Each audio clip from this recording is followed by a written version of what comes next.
Bismillahirrahmanirrahim. Assalamualaikum warahmatullahi wabarakatuh.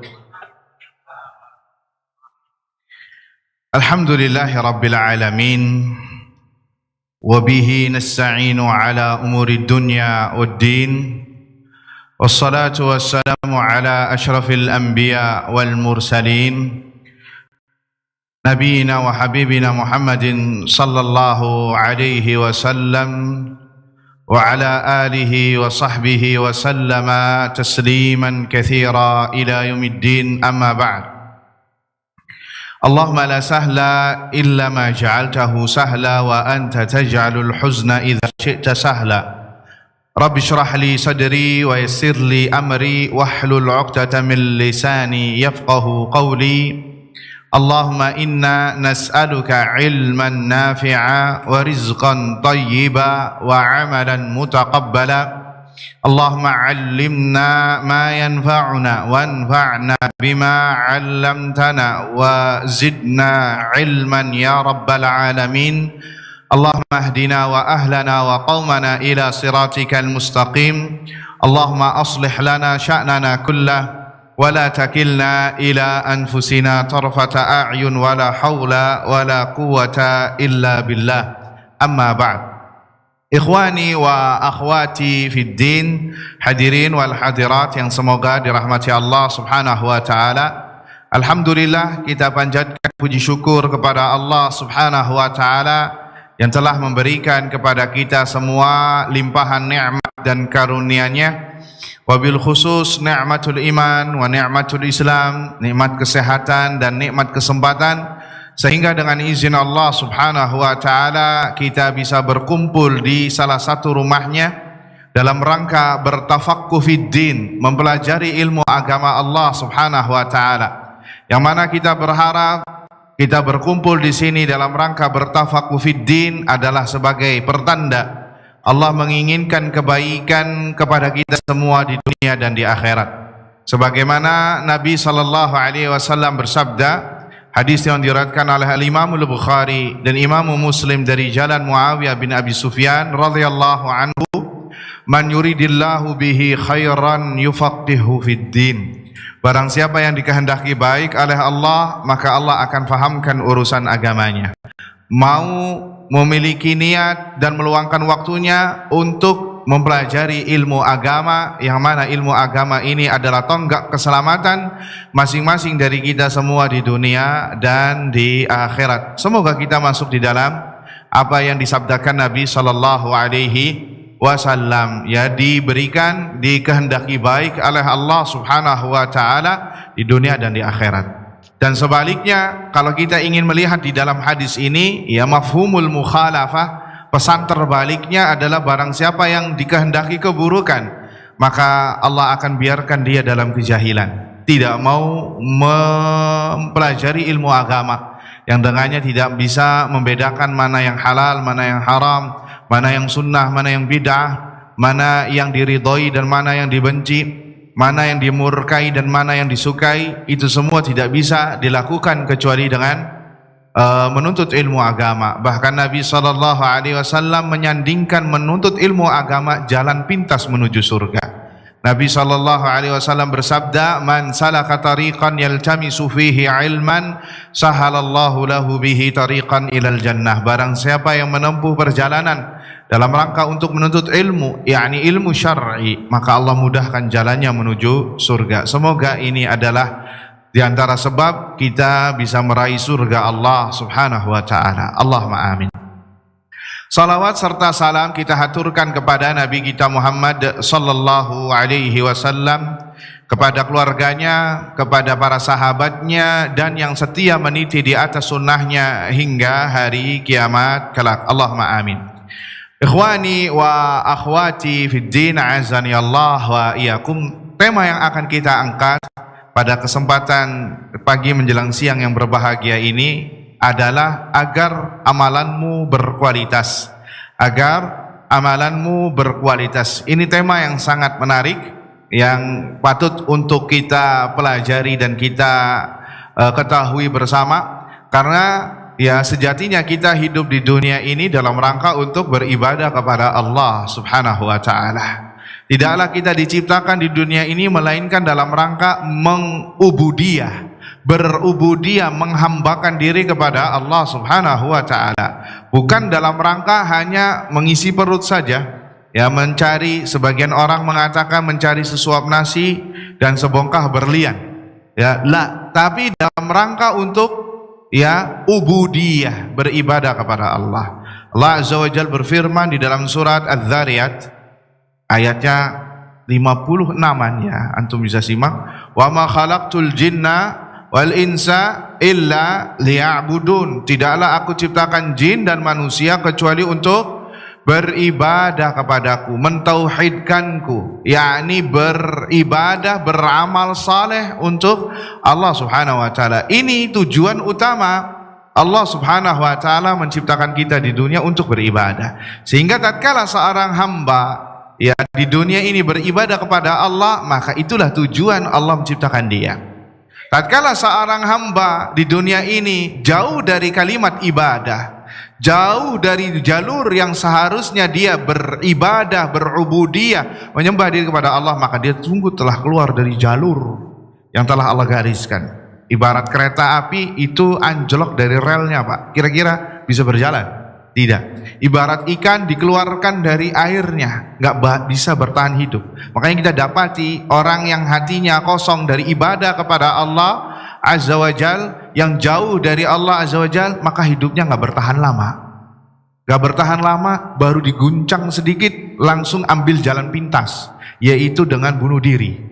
Padahal masalahnya kecil menurut kita. Kenapa? Karena hatinya neraka jahanam.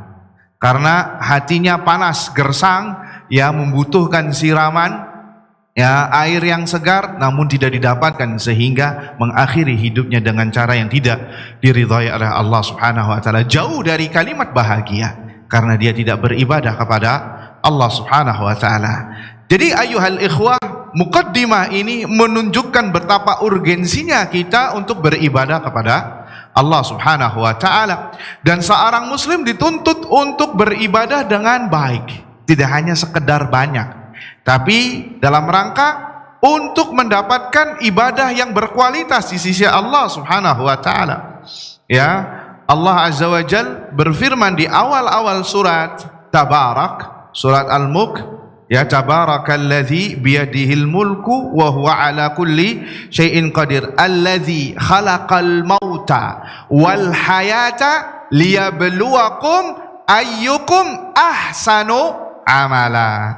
Dialah Allah yang menciptakan kehidupan dan kematian sebagai ujian untuk kalian semua, siapakah yang terbaik amalannya. Tuh lihat, Allah mengatakan siapakah yang terbaik, tidak mengatakan siapakah yang terbanyak, tapi tidak kualitas. Tapi yang terbaik, yang kualitasnya nomor satu, itu yang paling dicintai oleh Allah Subhanahu wa ta'ala. Sehingga dari sini kita dituntut untuk mengetahui ayuhal ikhwah, amal saleh yang terbaik, amal saleh yang berkualitas untuk bisa diamalkan. Untuk bisa diamalkan, berarti ini tema ini sangat penting sekali untuk kita ketahui, bahkan bisa menjadi derajat wajib untuk kita ketahui, karena ini yang diminta. Ikhwani fiddin azani Allah wa iyyakum, saya membawakan penjelasan dari kitab Syarhul Wasiyah As-Sughra karangan Syekhul Islam Ibn Taimiyah rahimahullahu taala, yang disyarah, dijelaskan oleh Syekhuna Syekh Sulaiman Ibn Salimillah Ar-Ruhaili hafizahullah ta'ala, Imam Masjid Kuba sekarang. Beliau pengampu Masjid Nabawi dan salah satu dosen pasca sarjana di jurusan Usul Fikih Kuliah Syariah Universitas Islam Madinah. Khawani fiddin azani Allah wa iyyakum. Kembali ke pembahasan, bahwasanya tidak diragukan lagi amal saleh itu tatafadhal, bertingkat-tingkat, bervariasi derajatnya di sisi Allah Subhanahu wa taala. Ada yang afdal, ada yang fadil, ada yang mafdul, ada yang tidak fadil. Bahkan kita lihat bagaimana Nabi sallallahu alaihi wasallam sering ditanya masalah amalan yang afdal, dan Nabi menjawab, Sering sekali Nabi SAW ditanya tentang, ya Rasulullah, amalan apa yang afdal? Di dalam redaksi yang begitu banyak, di dalam hadis-hadis Nabi SAW, dan Nabi menjawab sesuai dengan keadaan mereka, dan jawabannya pun berbeda-beda. Karena sekali lagi nanti kita akan bahas bahwa amal saleh itu nanti bertingkat-tingkat, dan terkadang sesuai dengan keadaan seseorang, berbeda antara satu dengan yang lainnya. Sehingga dari sini ya, mengetahui amalan yang berkualitas, amalan yang afdal, termasuk amalan atau ilmu yang paling bermanfaat bagi seorang bagi seorang muslim, seorang hamba yang beribadah kepada Allah Subhanahu wa taala. Dikatakan, kata para ulama, laisa al-aqilul ladzi ya'riful khaira minasyarr. Bukan dianggap orang yang berakal, yakni berakal dengan akal yang waras, yang sempurna, orang yang hanya mengetahui kebaikan dan keburukan saja. Akan tetapi orang yang paling berakal, yang paling bijak adalah alladzi ya'rifu khaira khairaini wa syarra syarrain. Dialah yang bisa memilih kebaikan yang tertinggi dari dua kebaikan untuk diamalkan, dan dia bisa memilih keburukan yang paling terendah dari dua keburukan yang ada untuk dipilih tatkala darurat, sehingga dia mengambil keburukan yang terendah, bukan ngambil yang tinggi. Karena apa? Karena mengetahui ilmunya ketika darurat. Dan juga dia bisa mengambil dua kebaikan, salah satu kebaikan yang tertinggi untuk diamalkan tatkala waktunya berbentrokan. Ini menggambarkan kepada kita semua, ayuhal ikhwah, tentang masalah ilmu yang bermanfaat atau ilmu yang berkualitas. Karena terkadang seorang dihadapkan dengan permasalahan yang pelik atau waktu yang darurat, di hadapan kedua keburukan atau dua kebaikan, dia harus memilih. Ya, contohnya ayuhal ikhwah, ya, ketika antum pergi ke masjid, ya, untuk salat berjamaah, ternyata di jalan ada orang tabrakan, ada korbannya tergeletak di aspal. Ya, apa yang Anda lakukan di sini? Ada dua kebaikan. Kebaikan pertama, Anda mendapatkan rakaat salat berjamaah di masjid. Yang kedua adalah apa? Menolong nyawa seseorang, apalagi misalkan seorang muslim. Ya, ada dua kebaikan. Kalau seorang hamba tidak mengetahui amalan yang berkualitas, tidak mengetahui dua kebaikan yang tertinggi, mana yang tertinggi, mungkin dia akan melanjutkan salat berjamaah. Iya apa tidak? Kalau orang ini masa bodoh lah, nanti juga ada yang nolong. Iya apa tidak? Tetapi bagi orang yang mengetahui dua kebaikan untuk diambil yang tertinggi, adalah dia bakal menolong dan menyelamatkan nyawa seorang muslim. Karena ini darurat.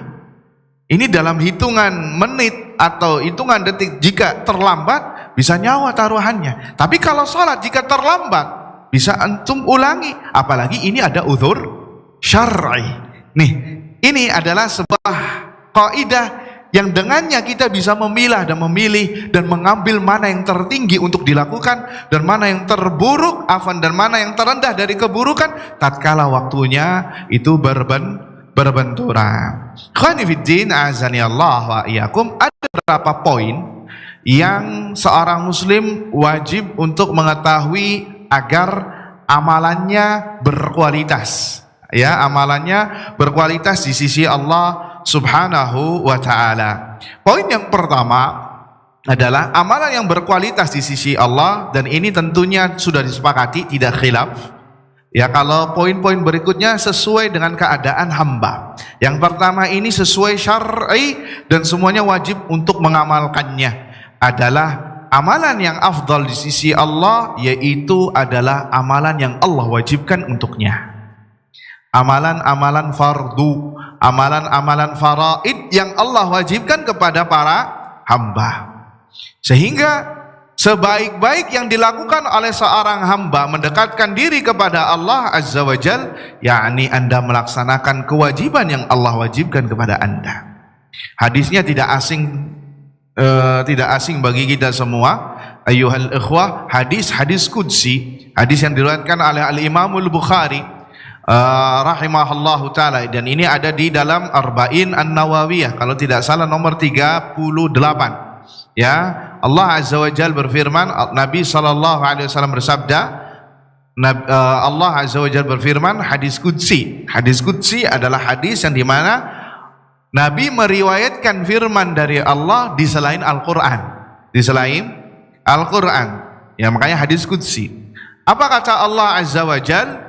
Man 'adali waliyan faqad adzantuhu bil harb. Barang siapa yang memusuhi waliku, maka aku akan kumandangkan perang untuknya. Yang memusuhi wali-wali Allah Azza wa Jalla, dan wali-wali Allah adalah orang yang beriman lagi bertakwa. Ya, yang beriman lagi bertakwa. Orang yang beriman lagi bertakwa, kata Syekhul Islam mengomentari hadis ini, adalah mereka yang bertakwa tanpa harus keluar-keluar, Pak.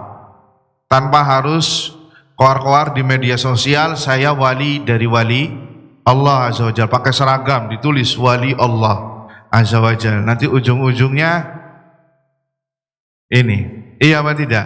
Fulus, ya. Layak tidak? Ya, semua yang beriman lagi bertakwa adalah wali Allah. Akan tetapi kewalian, derajat kewaliannya sesuai dengan kadar keimanan dan ketakwaan. Ya.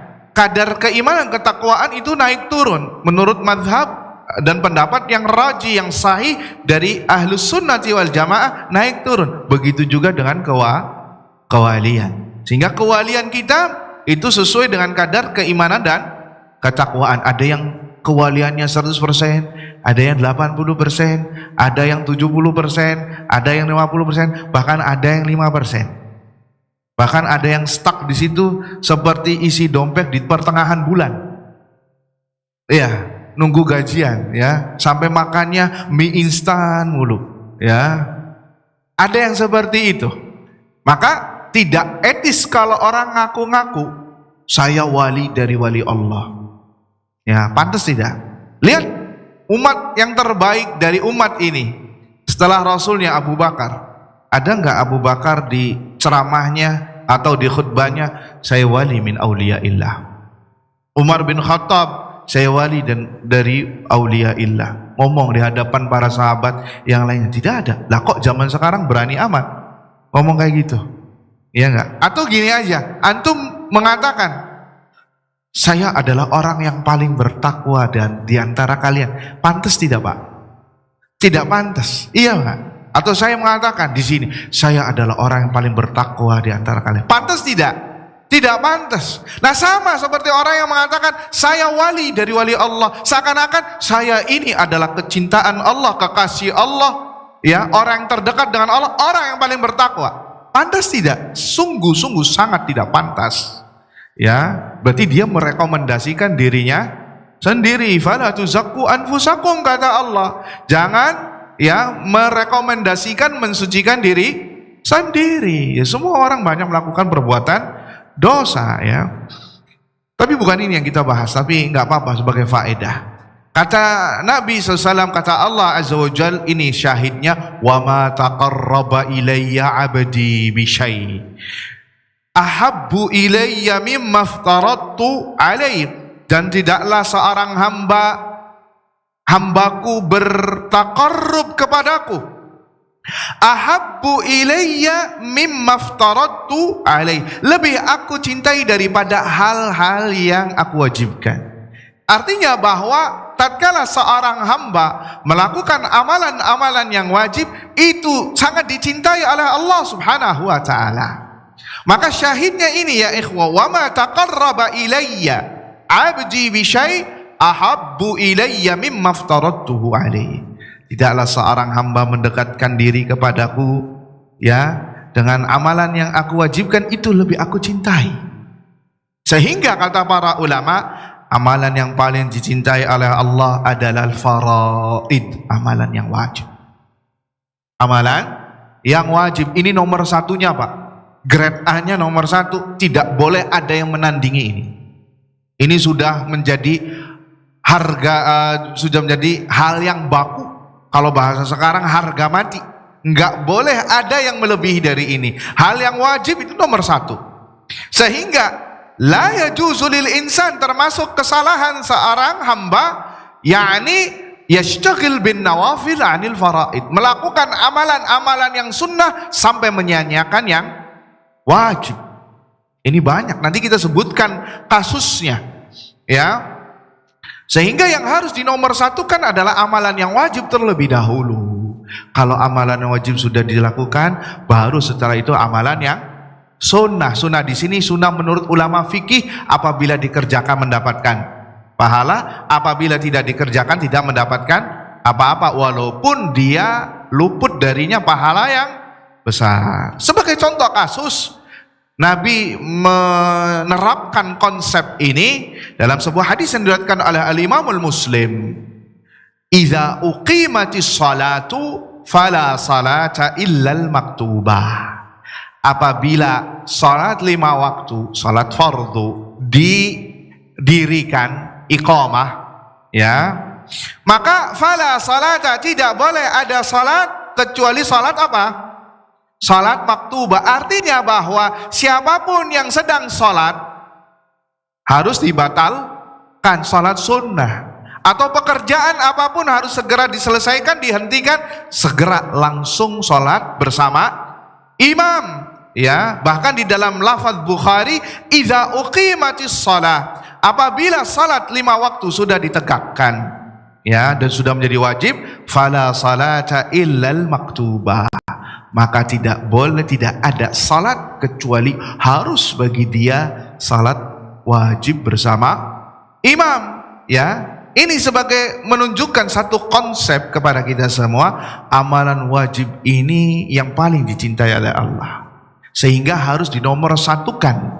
Yang lain harus dikesampingkan terlebih dahulu ketika apa? Tazahum, ketika waktunya berbenturan. Ingat, ketika waktunya berbenturan, maka nomor satukan amalan yang wajib. Sehingga fala yajuzul istighalu bin nafli ba'da iqamatis shalah allati hiyal fard. Tidak boleh seseorang, ya, menyibukkan diri dengan salat sunnah ketika salat wajib sudah ditegakkan. Tidak boleh, tidak diperbolehkan, ya. Dan ini termasuk kesalahan sebagian masjid-masjid, atau masjid yang sudah, ya, sunnah. Ya, ketika ada orang yang lagi sholat sunnah, padahal imamnya sudah nongol, ya, muadzinnya mengatakan nanti dulu, selesaikan dulu ini si orang yang lagi sholat. Salah, itu bukan haknya dia. Haknya kaum muslimin adalah sholat 5 waktu. Tidak ada urusan bagi orang yang lagi sholat sunnah sampai diselesaikan. Bodoh amat. Dia yang harus membatalkan. Sholat 5 waktu yang harus dikedepankan. Jadi termasuk kesalahan menunda. Padahal kaum muslimin sudah siap, imam sudah hadir, bahkan sebagian masjid jamnya sudah berbunyi, tetap nggak dihiraukan, nunggu ada yang sholat dulu. Itu kesalahan. Karena sholat 5 waktu, sholat wajib itu dinomorsatukan ketimbang sholat sunnah. Bisa dipahami. Bahkan masuk dalam bab ini, ketika antum masuk ke masjid, imamnya sudah sholat, imamnya lagi sholat, nggak ada yang namanya tahiyatul masjid, nggak ada sholat qobliyah zuhur misalkan, wajib untuk mengikuti imam, langsung bergabung bersama imam, nggak boleh. Dan ini dalam semua kewajiban, dan ini bagi semua kewajiban. Dalam sebuah kaidah dikatakan, man syaghalahul fardu anin nafli fahuwa ma'dzurun. Barang siapa yang disibukkan dengan kewajiban sampai tidak melakukan amalan yang sunnah, maka itu uzur baginya. Maka itu adalah uzur baginya. Dan sebaliknya, barang siapa yang menyibukkan diri dengan amalan sunnah sampai melalaikan yang wajib, maka itu adalah magrur, dia tertipu. Dia tertipu, hati-hati. Dan ini contohnya sangat banyak sekali yang kita rasakan di tengah-tengah kita semua. Bahkan mungkin bisa jadi kita yang terjerembab. Sebagai contoh, Ya, tadi telah kita sebutkan orang yang masuk ke masjid maka tidak boleh sholat dulu, atau sholatnya tidak dibatalkan sampai dia terlambat takbiratul ihramnya imam. Sebagian orang sholatnya baru 1 rakaat kemudian dicepetin sama dia, dicepetin ya karena sudah komat di sini sampai biar selesaikan sholatnya. Ini salah. Akhirnya apa? Dia gabung bersama imam dalam keadaan dia masbuk, dalam keadaan dia tidak mendapatkan takbiratul ihram. Padahal mendapatkan takbiratul ihram itu pahalanya luar biasa. Dalam sebuah hadis dikatakan, barang siapa yang mendapatkan takbiratul ihramnya imam selama 40 hari, artinya orang ini tidak pernah masbuk, ya, tidak pernah masbuk, kutibat lahu bara'atan, akan ditulis baginya 2 surat kebebasan. Al-bara'atu minan nifaq wa bara'atu minan nar. Kebebasan dari kemunafikan dan kebebasan dari api neraka. Syaratnya apa? Salat berjamaah, tidak tertinggal takbiratul ihramnya imam. Ya, walaupun ini sebagian ulama sampai kapan dia dikatakan terlambat takbiratul ihram. Ada yang mengatakan sebelum imam membaca Al-Fatihah di salat jahr. Kalau salat jahriyah, kalau salat sirriyah sebelum imam takbir untuk ke ruku. Tuh lihat, ini fadilah. Sehingga kalau dia mempertahankan salat sunnahnya demi menyelesaikan dulu, maka ini salah kaprah. Walaupun ujung-ujungnya dia salat 5 waktu, karena diperintahkan untuk menomorsatukan salat wajib ketimbang salat sunnah. Nah, ini kaidahnya bagus. Man syaghalahul fardu 'anin nafli fahuwa ma'dzur. Barang siapa yang disibukkan dengan kewajiban sampai melalaikan yang sunnah, maka itu udzur. Dan barang siapa yang disibukkan dengan nafilah, amalan yang sunnah, sampai melalaikan kewajiban, maka dia magrur, dia tertipu, dan ini salah. Dan kita ambil contoh yang lainnya. Seseorang memiliki hutang. Hutang wajib dibayarkan apa tidak? Wajib. Ya, dan telah mendekati waktu untuk membayar hutang. Walaysa indahu mal, dan dia tidak mempunyai cukup harta, ya, kecuali untuk membayarkan hutang. Dan dia di antara 2 pilihan. Dia bekerja untuk bisa membayar hutangnya, atau bekerja dalam rangka supaya dia bisa hadir di majelis ilmu. Yang mana ini menghadiri majelis ilmu hukumnya apa? Sunnah. Nah, menuntut ilmu wajib, tapi menghadiri majelis ilmu, ya, hukum asalnya adalah sunnah. Mana yang harus ia kedepankan? Membayar hutangnya terlebih dahulu, atau dia menghadiri majelis ilmu? Bayar hutangnya terlebih dahulu, karena ini adalah yang wajib. Nah, bisa dipahami.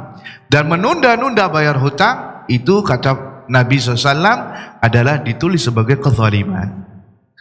Nabi SAW bersabda, matlul ghani zulmun. Menunda-nunda pembayaran hutang padahal dia mampu untuk membayarkannya segera. Ya, apalagi sudah masuk tenggang waktunya kemudian dia tunda, maka itu adalah kezaliman. Kecuali jika dia meminta uzur kepada sahibul mal, orang yang memiliki harta tadi. Tuh lihat.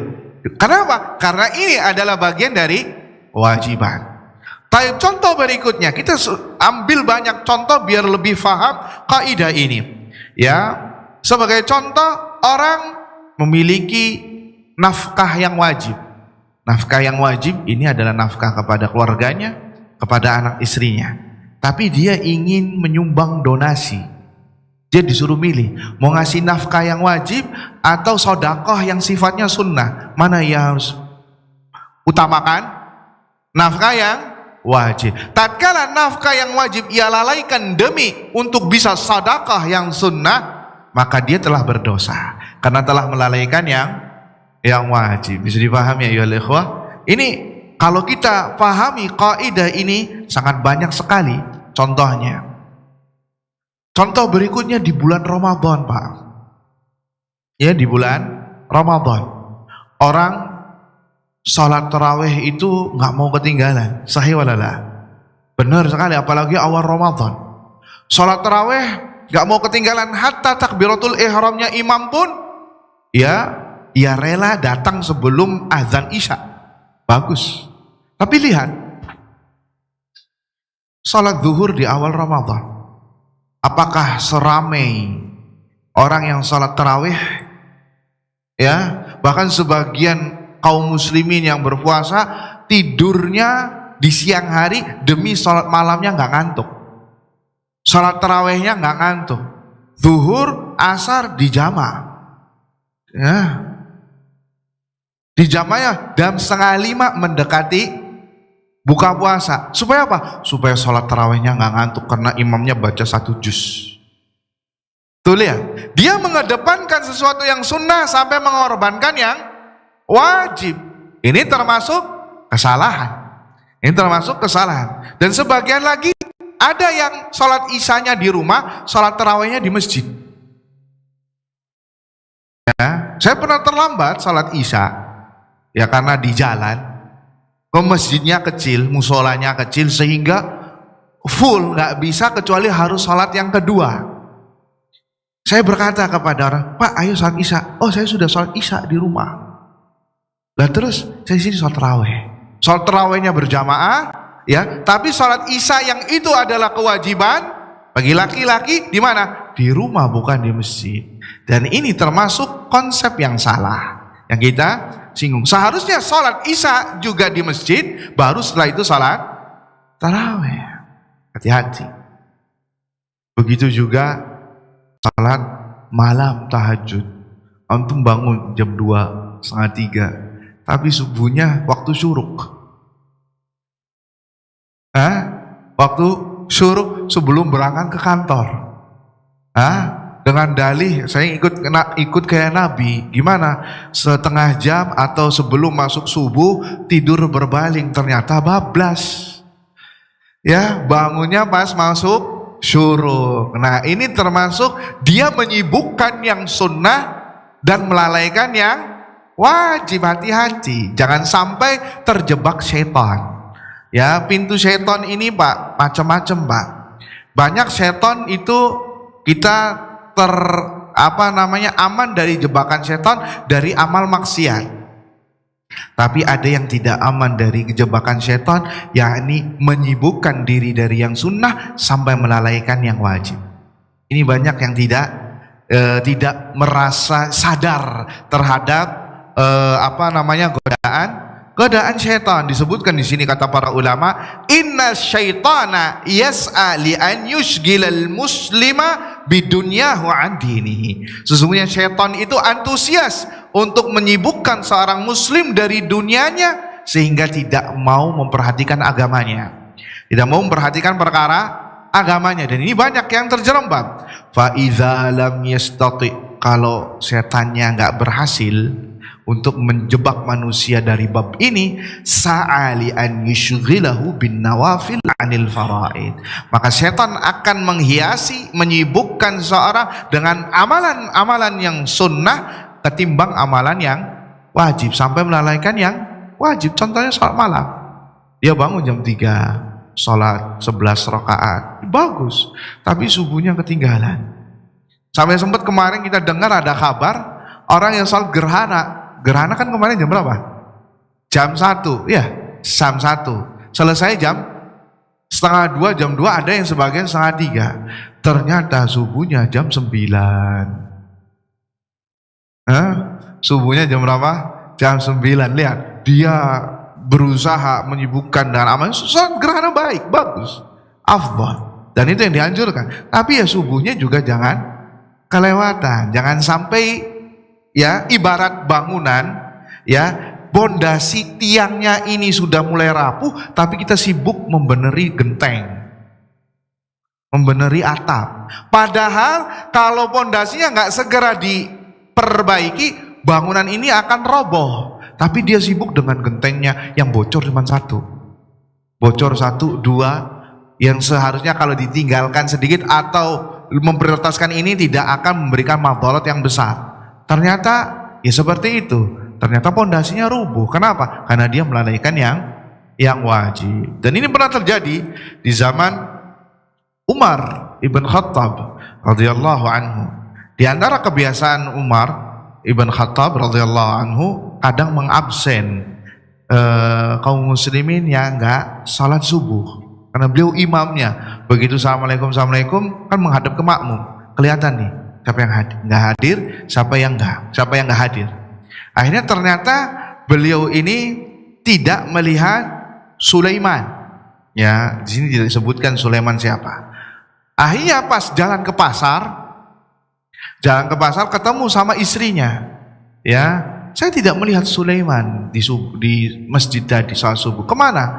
Kata istrinya, Sulaiman tadi bangun malam, sholat tahajud sampai subuhnya ketinggalan. Apa kata Umar ibn Khattab radhiyallahu ta'ala anhu? Kata beliau, sungguh sholat subuh berjamaah lebih aku cintai ketimbang aku sholat malam. Ya, ketimbang aku sholat malam. Sholat subuh berjamaah di masjid tidak ketinggalan itu lebih aku cintai ketimbang ya saya sholat tahajud tapi sampai melalaikan kewajiban. Ini fikihnya Umar dalam masalah ini ayuhal ikhwah ya. Jadi prioritaskan yang wajib, kemudian amalan yang sunnah. Semuanya, entah itu puasa. Antum punya hutang puasa, ya. Ada puasa sunnah, wabil khusus karena hutang puasa itu waktunya 1 tahun, ya. Jadi dikasih dispensasi. Sudah di Sya'ban, antum punya hutang 1 minggu. Antum prioritaskan puasa Sya'ban apa puasa hutang? Puasa hutang. Baru setelah itu puasa Sya'ban. Jangan sampai kebalik. Ini sudah mepet seminggu lagi mau Ramadan baru dia bayar hutang. Hati-hati. Begitu juga zakat. Begitu juga haji. Ya, antum punya uang untuk berangkat haji, ya. Bismillah. Walaupun sekarang lagi viral ini ya. Ya, lagi viral. Wallahu a'lam bishawab. Atau umrah. Umrah juga hukum asalnya yang pertama, umrah yang pertama walaupun khilaf di antara ulama adalah wajib. Ada yang mengatakan wajib, ada yang mengatakan sunnah. Umrah yang pertama, bukan umrah yang kedua, yang ketiga. Umrah yang pertama itu wajib. Sebagian ulama, jumhur ulama, ya, maka prioritaskan terlebih dahulu umrah yang wajib ketimbang harus jalan-jalan piknik RT misalkan. Ya, apalagi sampai ada tur ziarah wali, ya, maka umrah yang nomor 1 jauh lebih afdal ketimbang yang amalan-amalan, bahkan amalan itu adalah amalan yang tidak dianjurkan. Ikhwani fiddin, azani Allah wa iyyakum. Kemudian setelah itu baru amalan-amalan yang sifatnya sunnah. Setelah yang wajib, setelah itu baru adalah dengan memperbanyak amalan yang sunnah. Karena amalan sunnah adalah muthaqqilatun lil mizan, pemberat timbangan, dicintai oleh Allah subhanahu wa ta'ala, bahkan sebagai penambal terhadap kekurangan-kekurangan yang wajib. Ya, pembahasan kita di awal bukan sedang mengesampingkan amalan yang sunnah, bukan. Akan tetapi ada skala prioritas seorang muslim. Amalan yang wajib terlebih dahulu, baru amalan yang sunnah. Baru setelah wajib dilakukan, antum fokus terhadap amalan yang sunnah. Dan sangat dianjurkan untuk melakukan amalan yang sunnah, karena akan menjadi pemberat timbangan kebaikan seorang hamba. Bahkan menjadi penambal kekurangan di amalan-amalan yang wajib. Ya, amalan-amalan yang wajib. Ada dalam sebuah hadis Nabi SAW bersabda, hadis diriwayatkan Abu Dawud, Tirmizi, ya, kemudian Nasai dan Ibnu Majah. Hadisnya disahihkan oleh Syekh Albani rahimahullahu taala. Ya, ini hadis qudsi juga. Inna awwala ma yuhasabu bihi al-abdu yaumal qiyamah, inna awwala ma yuhasabu alaihi an-nasu yaumal qiyamati min a'malihim as-shalah. Sesungguhnya amalan pertama yang akan dihisab dari manusia di hari kiamat tentang masalah salat. Salat apa nih Pak? Salat wajib apa salat sunnah yang dihisab? Wajib. Ada yang mengatakan sunnah? Salat sunnah masuk hisab enggak? Khilaf ulama nih ya, masya Allah. Nah, yang dimaksud di sini adalah salat wajib yang akan ditanya oleh Allah. Dari mana? Kita simak hadisnya. Yaqulu Rabbuna li malaikatihi. Allah berfirman kepada malaikatnya, wa huwa a'lam, dan Allah lebih mengetahui. Unzuru fi salati abdi. Coba lihat lagi salatnya hambaku ini. Atammaha am naqasaha. Apakah salatnya sempurna atau banyak kekurangannya? Kata Allah Azza wa Jalla.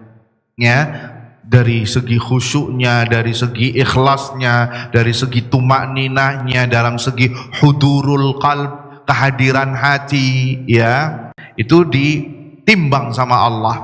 Maka fa in kanat tammatan kutibat lahu tammah. Kalau salatnya sempurna, maka tulislah pahalanya sempurna. Wa in kana taqasa minha syai'a, apabila ada kekurangan dalam salatnya, ya, syai'a, sedikit, maka lihat kata Allah, unduru hal li 'abdi min tatawwu'. Dari sini kita tahu, coba lihat lagi kepada hambaku, dia punya tatawwu' tidak, amalan sunnah apa tidak. Ini dalam bab ini adalah bab salat, karena yang sedang ditanya adalah apa? Salat wajib, maka yang ditambalkan adalah salat sunnah, bukan amalan sunnah yang lain. Unzuru hal li 'abdi min tatawwu'. Coba lihatlah kepada hambaku, apakah dia memiliki amalan sunnah, yaitu salat sunnah. Fa in kana lahu tatawwu', kalau dia memiliki amalan sunnah, maka Allah berfirman, atimmu li 'abdi faridatahu min tatawwu'ihi. Maka tambalkanlah untuk hambaku ini dari amalan wajibnya, salat wajibnya, dengan amalan sunnah, dengan salat sunnah. Thumma tu'khadzul a'malu ala dzalik. Maka begitu juga amalan-amalan yang wajib akan diperlakukan yang sama, akan ditambal dengan amalan yang sunnah yang sejenisnya, Jadi dari sini ayuhal ikhwah, ya, lihat hadis ini, hadis yang sangat agung ini, bahwasannya, ya, amalan sunnah itu akan menolong amalan yang wajib, karena yang akan ditanya, yang akan ditimbang di awal pertama adalah amalan yang wajibnya. Ya, amalan yang wajib, baru ada kinerja dari amalan yang sunnah. Lihat di sini, inna awwala ma yuhasabu alaihin nas yaumal qiyamah a'malihim as-salah. Sesungguhnya amalan pertama yang akan dihisab di sisi Allah dari manusia adalah tentang salatnya. Ya, jadi amalan pertama adalah salat, karena dia yang paling tertinggi, dia yang paling mahal, ya, yang paling besar, dan amalan wajib yang paling tinggi di sisi Allah adalah salat. Bahkan amalan yang paling dicintai oleh Allah dari seluruh kewajiban adalah apa? Salat. Setelah tauhid tentunya.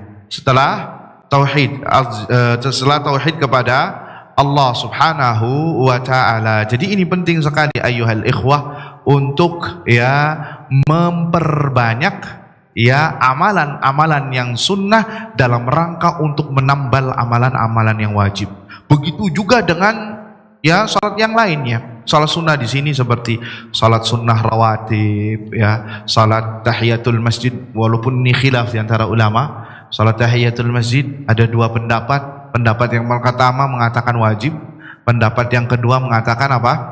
Sunnah. Yang ada yang mengatakan wajib karena dia ada sebabnya. Sebabnya karena masuk masjid. Wallahu taala alam, kami lebih condong bahwasanya salat tahiyatul masjid hukumnya adalah sunnah. Hukumnya adalah sunnah, entah itu salat tahajud, salat duha, maka ini akan menjadi penambal dari amalan yang wajib. Begitu juga amalan-amalan wajib yang lainnya. Puasa Ramadan akan ditimbang oleh Allah, maka akan dilihat apakah dia punya puasa sunnah, ya, seperti Senin Kemis, puasa Daud, atau puasa Ayyamul Bid, pertengahan bulan, ya, atau puasa Muharram, puasa Asyura, puasa Arafah, dan yang lainnya. Begitu juga tentang zakat, akan ditimbang nanti di hadapan Allah Azza wa Jalla. Kalau zakatnya banyak kekurangannya, maka akan ditambal dengan amalan yang sejenisnya, yaitu adalah apa?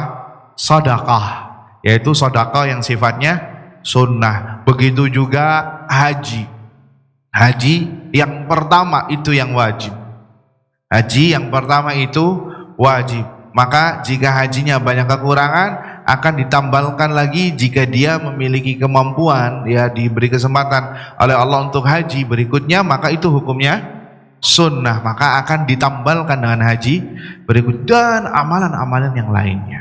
Amalan-amalan yang lainnya. Sehingga kata para ulama, jangan hanya seorang hamba memperpendek atau mengkhususkan hanya amalan wajib saja tanpa dibarengi dengan amalan yang sunnah, karena amalan sunnah itu akan menolong amalan yang wajib, karena kita akan ditanya dan ditimbang dari amalan yang wajibnya, baru ditambalkan dengan amalan yang sunnah. Taib hadirin wal hadirat yang semoga dirahmati Allah subhanahu wa ta'ala. Itu yang pertama. Itu yang pertama, amalan yang wajib, dan kemudian yang sunnah. Kemudian untuk mengetahui amalan yang afdal adalah yang berikutnya. Dari mana? Dari muwadzabatun Nabi sallallahu alaihi wasallam 'alal amal. Nabi sering melakukan amalan tersebut secara kontinus, atau hathuhu alaihi hatsan muakkada, atau Nabi menganjurkannya dengan sangat. Maka ketahuilah, jika Nabi tidak pernah meninggalkan amalan tersebut, ya muwadzafah, continuous, atau menganjurkan dengan sangat, maka ketahuilah itu adalah amalan yang afdal. Itu adalah amalan yang afdal dalam babnya, Sebagai contoh, ya, salat malam. Salat malam adalah afdal salawat yang sunnah. Afdal salat yang sunnah adalah salat malam. Kenapa? Karena Nabi SAW continuous melaksanakannya. Bahkan sebagian ulama mengatakan salat tahajud bagi Nabi itu wajib, akan tetapi bagi umatnya adalah sunnah. Karena Nabi tidak pernah meninggalkan salat ini, baik itu ketika safar atau ketika mukim, ketika sehat maupun ketika sakit. Ya, bahkan sampai kakinya bengkak. Aisyah protes sama Nabi, "Ya Rasulullah, engkau ini sudah diampuni dosa-dosanya yang telah lalu dan yang akan datang. Bahasa kita, ngapain capek-capek?" Iya enggak? Ngapain capek-capek? Maka kata Nabi SAW, "Afala akunu abdan syakura." Kenapa saya enggak boleh menjadi hamba yang bersyukur? Ya. Coba kalau antum digitukan gimana? Antum sudah dapat jaminan diampuni dosa-dosanya yang telah lalu dan yang akan datang. Kira-kira seperti Nabi SAW, atau ya sudah deh sekali-kali maksiat, kan Allah Ghafurur Rahim katanya. Iya apa tidak? Kan yang penting tidak berbuat syirik. Ya, itu hembusan-hembusan syaitan yang sering dibisiki kepada telinga kita. Habis ini taubat. Kan antum masih punya tauhid, ya, masih mengucapkan la ilaha illallah, tidak berbuat syirik, bismillah. Apakah Nabi demikian? Lihat, Nabi sampai kakinya bengkak sholat tahajud. Tidak, bengkaknya bukan karena sholat, Pak, karena faktor yang lain. Apalagi sampai dokter yang ngomong, "Bapak ini kalau makan ini terus kakinya semakin bengkak." Ya, bukan karena sholat, tapi karena kebiasaan hidup yang salah. Nas'alullah salamata wal afiyah. Nah, di sini kembali ke pembahasan, Nabi continuous melakukan salat malam, sehingga kata para ulama, salat malam adalah salat yang afdol dari segi jenis salat-salat sunnah.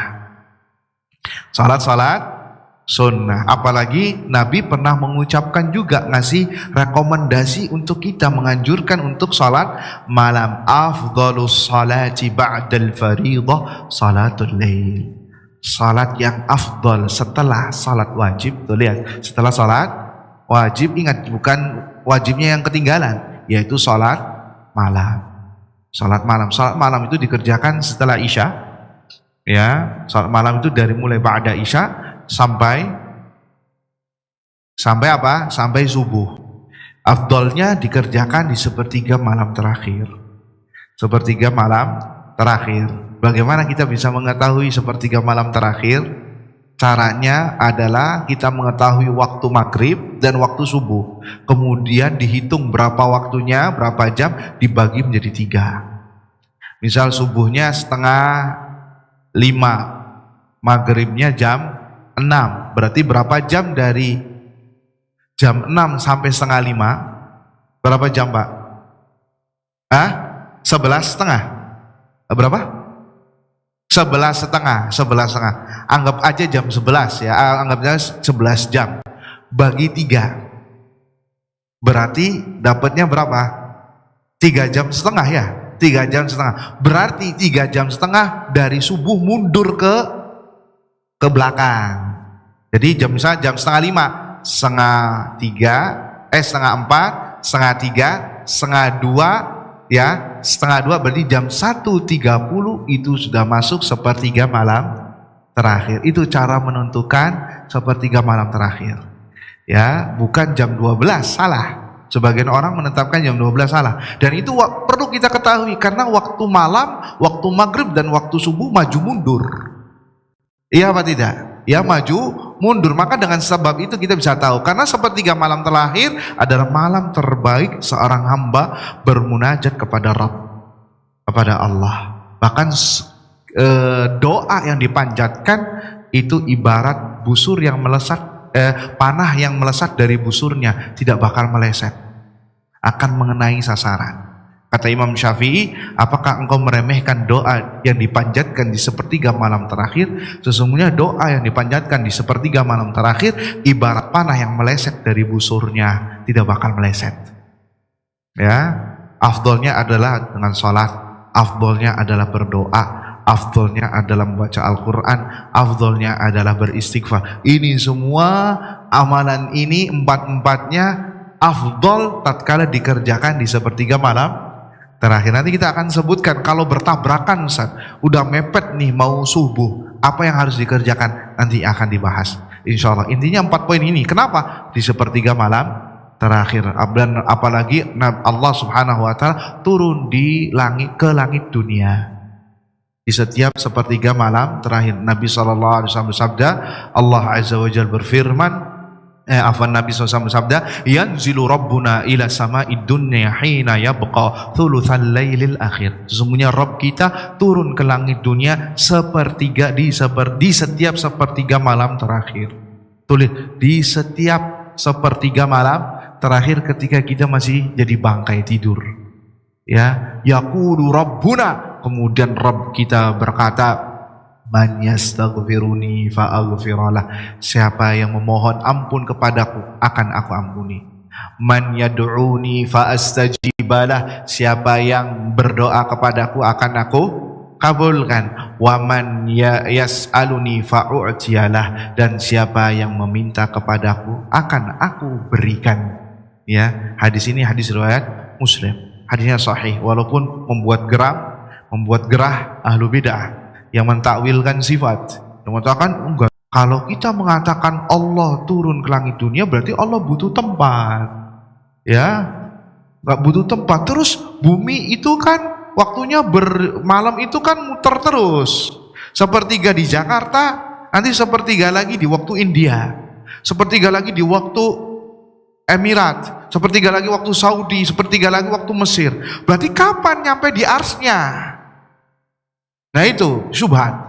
Dia menalar seakan-akan Allah seperti manusia, seperti makhluk. Padahal Allah mengatakan laisa kamitslihi syai'un wa huwas samiul basir. Allah tidaklah sama dengan makhluknya. Apa yang antum bayangkan tentang Allah, Allah enggak sama. Wa huwas samiul basir. Allah Maha mendengar lagi Maha mendengar dan lagi Maha melihat. Artinya pendengaran dan penglihatan Allah tidak sama dengan makhluknya. Jadi kita tetapkan sifat-sifat Allah sesuai dengan kebesaran dan keagungannya, titik. Tidak sama dengan makhluknya. Gak usah digambarkan. Kalau kita gambarkan, kita analogikan seperti itu, berarti Anda sedang menyamakan Allah dengan makhluknya. Karena Allah ala kulli syai'in qadir. Allah Maha mampu atas segala sesuatu. Ya. Kalau kita jabarkan masalah ini, kita kritisi, nanti hadis-hadis lain yang dikritisi juga. Antum ketika membaca Al-Fatihah di sholat, Allah itu ngejawab pertanyaan antum. Statement antum, Alhamdulillahi Rabbil Alamin, hambaku memujiku. Ya, Ar-Rahmanir Rahim, hambaku menyanjungku. Maliki Yaumiddin, hambaku sedang mensucikanku. Tuh, kalau semua sedang berbicara itu, kemudian Allah jawab sesuatu, gimana coba cara menjawabnya Allah? Ayo, gimana? Gak bakal mampu. Antum sampai nangis darah pun gak bakal bisa tahu keifiyahnya. Karena Allah hanya mengkhabarkan saja tentang sifatnya dia, kita cukup imani. Tidak seperti ahlu bid'ah yang sampai puter otak, sampai banyak yang gila dari mereka. Gila. Itu sebagai bukti atau hukuman Allah kepada mereka yang apa? Menganalogikan wahyu. Karena panca indera kita semua, Pak, itu terbatas. Antum tahu nggak di atas ini ada siapa? Naam, ada akhwat, banyak. Ya, maksudnya apa yang mereka kerjakan? Ada yang lagi tidur, ada yang lagi mengheningkan cipta, ya, ada yang lagi buka-buka scroll WhatsApp. Tentunya yang catat juga banyak, bukan suudzon ya Bu ya. Ya, tapi kita tahu nggak ada yang seperti itu? Nggak tahu. Kenapa? Ketutupan tembok, Pak. Ya apa tidak? Apalagi di luar bangunan masjid. Kita tahu nggak? Nggak tahu. Kenapa? Karena mata kita terbatas. Antum dengar nggak di luar masjid ini lagi ada suara apa? Gak dengar. Kenapa? Telinga kita terbatas. Antum dengar apa yang lagi di Monas sekarang? Apakah ada demo atau tidak? Di depan gedung DPR ada demo apa tidak? Gak tahu kan? Harus buka Google Map dulu, ini merah apa enggak? Oh, kalau berarti ini merah, jangan lewat situ. Gak tahu. Berarti apa? Terbatas. Maka sesuatu yang terbatas ini, begitu juga dengan otak kita, tidak boleh menghukumi sesuatu yang mutlak absolut. Wahyu. Makanya Ahlus Sunnah wal Jamaah itu akal logikanya, panca inderanya semuanya tunduk kepada wahyu. Bukan wahyu yang tunduk kepada akal. Ini kebalik. Sehingga apa? Mengkritisi hal-hal yang baku di dalam Al-Quran dan Sunnah. Oh, nggak bisa, ini harus ditakwilkan. Di antara hadis ini ditakwilkan mereka. Yang turun tuh bukan Allah, yang turun rahmatnya. Masa rahmat Allah sampai langit? Nggak sampai ke kita dong. Bukankah hujan itu rahmat Allah juga? Ya. Terus kalau kita katakan itu rahmat Allah, berarti Anda berbuat syirik dong. Antum berdoa kepada rahmat Allah. Kan Allah mengatakan, "Man yastaghfiruni fa'aghfiralah." Siapa yang meminta kepadaku, yang memohon ampun kepadaku, akan aku ampuni. Berarti antum memohon kepada rahmat Allah. Nah, itu tuh lihat, akhirnya melenceng gara-gara apa? Tidak mau nurut dan tunduk kepada dalil. Berbeda dengan Ahlus Sunnah. Ahlus Sunnah orang yang paling berbahagia dengan dalil. Dengan dalil ini kalau kita bahas ini kemana-mana, Pak. Padahal baru 1-2 poin nih, Pak. Semuanya poin 3, poin 4. Subhanallah, pertanyaan sudah banyak nih, Pak. Ya, insya Allah nanti pada pertemuan selanjutnya. Intinya ayuhal ikhwah, kembali ke pembahasan. Di antara poin kedua ini, mengetahui amalan yang wajib, amalan yang afdol, yang berkualitas adalah dilihat dari Nabi continuous, tidak pernah putus, dan yahutsu, menganjurkan dengan sangat kepada umatnya. Contohnya adalah qiyamul lail. Nabi tidak pernah meninggalkannya. Entah itu ketika mukim, entah itu ketika safar, entah itu ketika sehat ataupun sakit, ya. Dan begitu juga Nabi SAW menganjurkannya dalam hadisnya, wa afdalu as-salati ba'dal faridah qiyamul lail atau salatul lail. Sebaik-baik salat setelah salat 5 waktu adalah salat malam. Sehingga kata para ulama, salat sunnah yang terbaik, yang afdal, yang paling dicintai oleh Allah adalah apa? Salat malam. Salat malam. Adapun salat tahajud bagian dari salat malam, namun dikerjakan di sepertiga malam terakhir atau di nisfil lail. Kalau nisfil lail pertengahan malam atau di setengahnya malam. Apa? Dibagi 2. Kalau tadi dibagi 3, ini dibagi 2.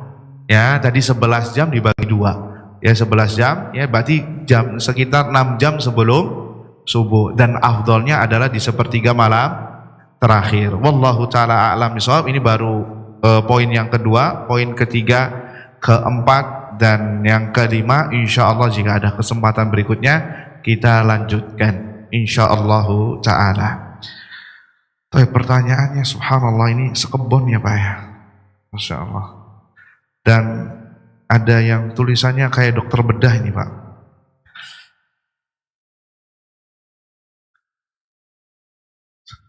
Akhwat bisa jelas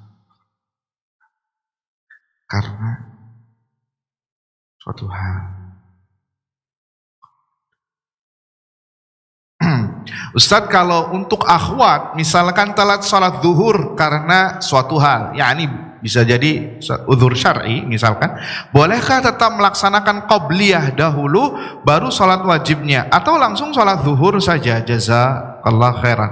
Kalau dia sholatnya berjamaah di masjid, ya, karena bagi akhwat sholat berjamaah tidak wajib, yang wajib bagi laki-laki. Kalau laki-laki wajib untuk sholat zuhur dulu berjamaah, ya. Tetapi kalau misalkan sholat sendiri dan waktunya masih luas dan dia karena ada uzur dari telat sholatnya, maka boleh untuk sholat qobliyah, terlebih dahulu. Adapun bagi ikhwan, kalau terbiasa sholat qobliyah, ya terbiasa sholat qobliyah zuhur, kemudian suatu saat dia telat tidak salat qobliyah sehingga langsung salat zuhur, maka boleh salat qobliyahnya diqadha setelah salat zuhur, sehingga qobliyah zuhurnya itu sebelum ba'diyah atau ba'diyah dulu baru qobliyah. Sebagian ulama qobliyah dulu baru ba'diyah, ya. Boleh 4-4, ya, 4-4, atau yang terbaiknya adalah 2 rakaat salam, 2 rakaat salam, itu yang terbaik, karena salat sunnah itu hukum asalnya 2 rakaat, 2 rakaat, sama seperti salat malam masna 2 rakaat, 2 rakaat. Wallahu a'lam.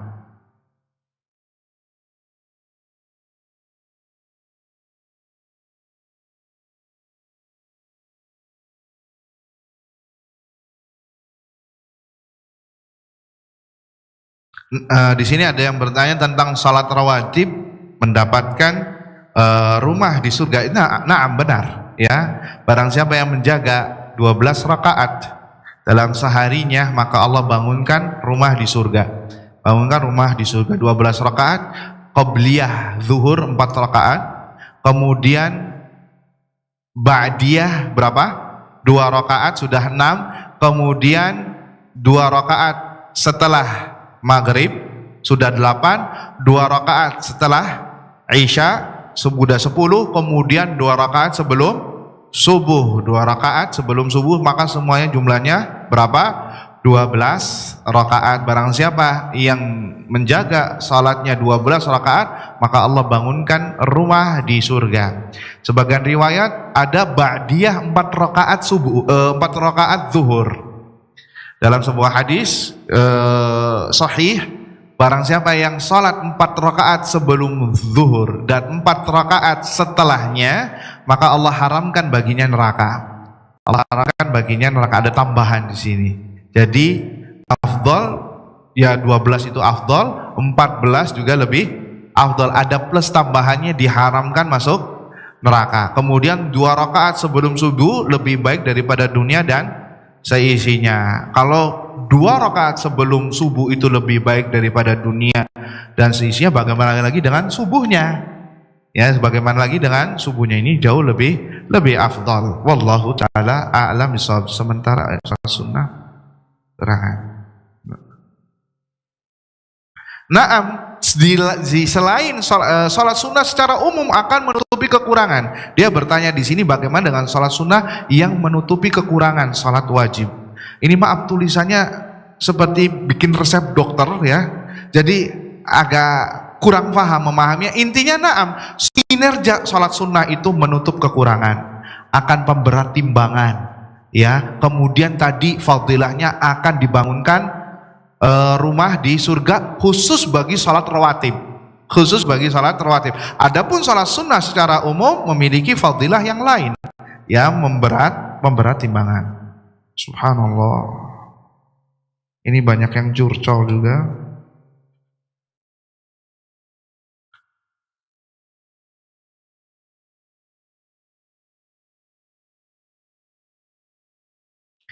Apa yang membuat amalan kita tidak banyak tapi bermakna, maksudnya berkualitas?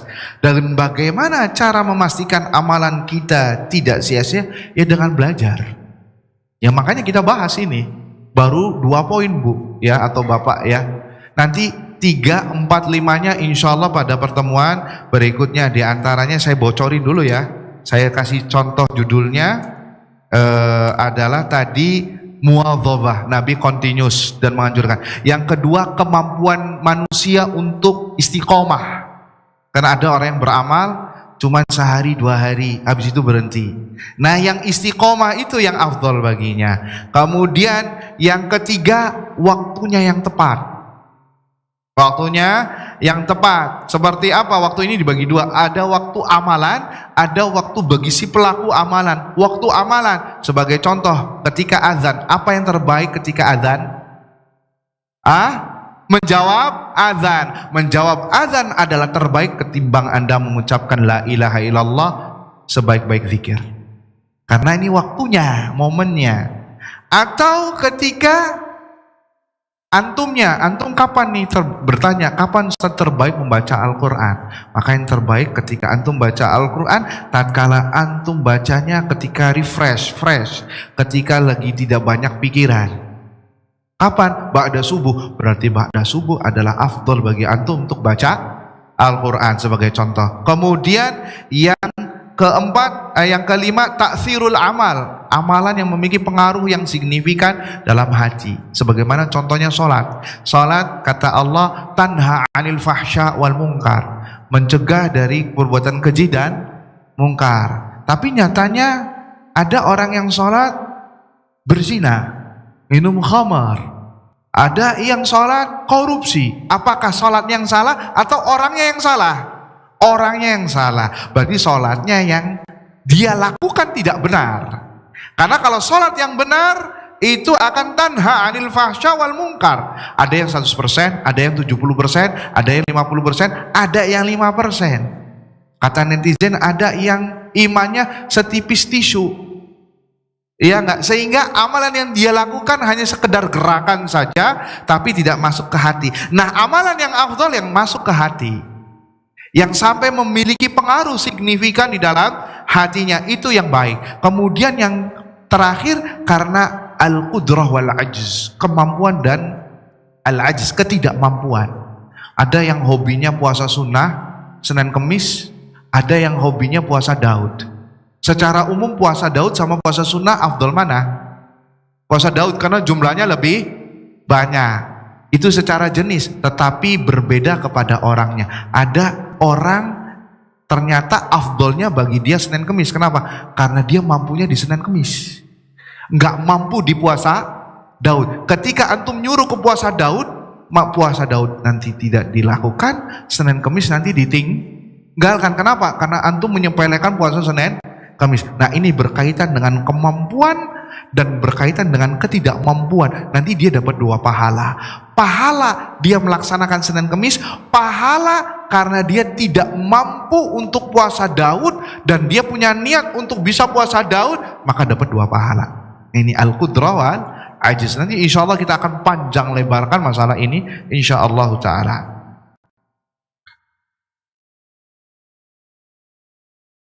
Ustadz, di era digital ini banyak orang mempublikasikan amalnya di media sosial. Apa itu bisa mengurangi kualitas amal? Secara umum ya, amalan itu dilakukan sembunyi-sembunyi. Secara umum hukum asalnya amalan dilakukan sembunyi-sembunyi, tidak boleh dipublikasikan kecuali kalau ada maslahat atau memang dia harus dipublikasikan. Ya, lihat Abu Bakar ini, beliau khalifah, membagi-bagikan sembako kepada fakir miskin dan janda di Madinah. Pakai topeng nggak kelihatan. Dan Abu Bakar yang sudah dijamin masuk surga. Kapan orang tahu ini Abu Bakar? Ketika beliau meninggal. Nggak ada lagi yang ngetok pintu di subuh-subuh waktu sahur. Beliau meninggal, nggak ada lagi yang membagikan ini, sehingga kaum muslimin tahu itu adalah siapa? Abu Bakar. Maka hukum asalnya tidak mempublikasikan amalan kita, karena kita ini rentan untuk tidak ikhlas. Disembunyikan aja kadang ikhlasnya susah, iya apa tidak? Apalagi dipublikasikan. Contohnya umroh, ya, setan kalau nggak bisa masuk dari pintu tadi, mengajak orang ke maksiat dari pintu kebaikan. Ya, antum umrohnya nangis, lihat Ka'bah mewek lagi mewek, apalagi wanita ya pecah. Ya, subhanallah, tawaf nangis, sa'i nangis. Tapi setan nggak tinggal diam, dibiarkan dulu sama setan. Selesai, euforianya sudah selesai, baru dibisikin. Di HP ente nih, di kantong ente di HP. Masa ente diem aja?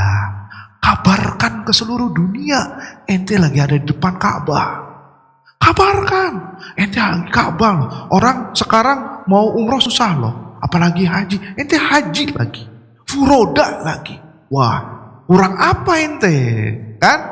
Akhirnya awal mungkin nolak, jangan. Tapi bisikan terus masif, ya. Akhirnya iman ya tergerus. Baru iya juga ya. Mumpung lagi di Mekah, kapan lagi buka selfie, cekrak sini. Kemudian posting di WA, posting di IG, semua media sosial tidak ada yang ia lewati. Semuanya habis bak dajjal mengelilingi bumi. Ya, langsung semoga yang mengaminkan ini saya doakan bisa ke sana, modus. Ya nggak modus, padahal nggak doain nggak apa. Ya cuman apa supaya orang ngelirik ke dia, supaya dapat jempolnya, supaya dapat followersnya dan lain sebagainya. Hati-hati, ini perangkap setan yang jarang dirasakan oleh seorang hamba. Apalagi setelah amalan itu Pak yang lebih berat. Ketika amal berat untuk ikhlas, apalagi setelah amalnya, hati-hati. Tadi malam petirnya gede banget ya. Ajib, saya nggak dengar. Emang ente dengar? Jam berapa? Jam 3. Ente dengar? Iya, gede banget kayak bom nuklir. Ajib, anak nggak dengar? Iya, anak lagi sholat tahajud.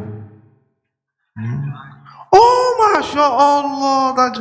Alhamdulillah saya sudah 13 tahun nggak pernah ketinggalan. Hati-hati. Ngomong 13 tahun, kalau dia niatkan ria dan sum'ah, 13 tahun itu bisa hilang. Hanya gara-gara ingin mendapatkan pujian manusia. Jadi hukum asal amal saleh itu disembunyikan, jangan dipublikasikan, entah itu di dunia medsos atau di dunia nyata. Ya, nggak boleh, kecuali kalau ada maslahat. Itu pun maslahatnya harus menjaga ikhlas, kata para ulama. Seperti atau punya grup, seperti contoh ustadz di sini, ya, ingin mengajarkan santrinya sholat sunnah. Karena afdolnya sholat sunnah itu di mana? Di rumah afdolnya. Salat sunnah itu di rumah. Cuman karena ada maslahat yang besar, ingin mencontohkan kepada santri-santri di sini, dan ustadz adalah atau mudir adalah panutan santri-santri di sini, maka salat sunnah rawatib di masjid dalam rangka untuk bisa diikuti oleh orang banyak itu lebih afdol ketimbang di rumah. Dengan catatan ikhlas. Harus ikhlas, tidak boleh ria dan sum'ah. Jadi pembahasannya sangat melebar. Subhanallah. Satu lagi ya, ini sebagian jamaah sudah melihat jam dinding terus nih. Subhanallah.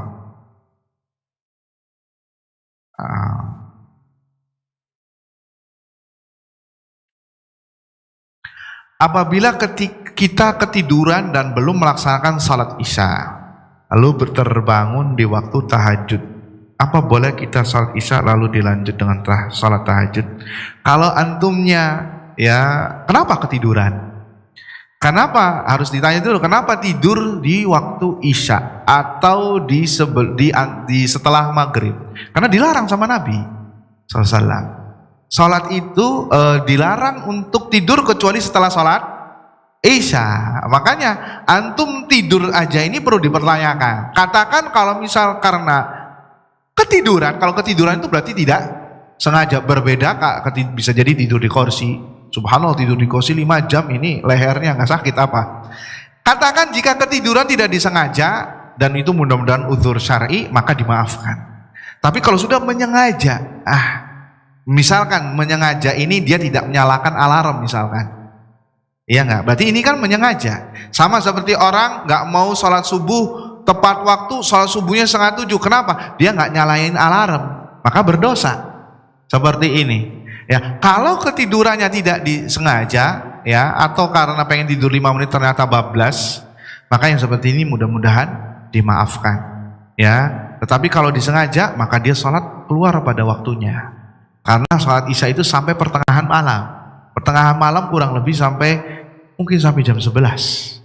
Kurang lebih sampai jam seperti itu. Wallahu ta'ala alam bishawab. Mohon maaf ini banyak pertanyaan yang datang. Ya, ini kalau kita jawab satu persatu bisa jadi sampai sebelum asar, Pak. Ya, dan itu tidak mungkin dilaksanakan, memberatkan antum dan memberatkan saya juga, ya. Tapi mudah-mudahan apa yang disampaikan bermanfaat untuk kita semua. Mohon maaf atas kekurangan yang ada atau salah ngomong, yang mohon dimaafkan. Subhanakallahumma wa bihamdika asyhadu an la ilaha illa anta astaghfiruka wa atubu ilaik. Assalamualaikum warahmatullahi wabarakatuh.